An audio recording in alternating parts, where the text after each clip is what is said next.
আসসালামু আলাইকুম, সবাই কেমন আছেন? তো বন্ধুরা, আমি এখন যেখানে আছি সেটি হচ্ছে সৌদি আরবের জেদ্দার সাগরের পাড়ে একটি পার্কে।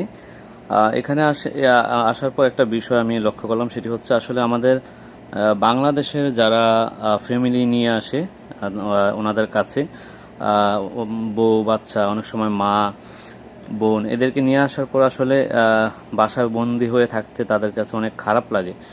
তো যখনই প্রবাসীরা একটু ফ্রি হয়, তাদের ওয়াইফ বাচ্চারা বা মা বাবা যারা আছে তাদেরকে নিয়ে এই পার্কটিতে বেশ কিছুক্ষণ সময় কাটায় এবং ঘুরে ফিরে আসলে দেখতেও খুব ভালো লাগে। তো এখানে আসার পর আমার প্রথম মনে হয়েছিল যে আমাদের বাংলাদেশের কোনো একটা পার্কে আমি এই মুহূর্তে আছি। তো আসলে অত নতুন মানুষ ভালো করে ভিডিওটা আমি নিতে পারি না, কারণ স্টিল ক্যামেরা ধরে রাখলে যদি কোনো প্রবলেম হয় সেই কারণে আমি আসলে ধরি না। তো তারপরেও নেক্সট ভিডিওতে ইনশাল্লাহ ভালো কিছু দেখাবো। আশা করি সবাই ভিডিওটা শেয়ার করবেন, লাইক কমেন্টস করবেন এবং ফলো করবেন।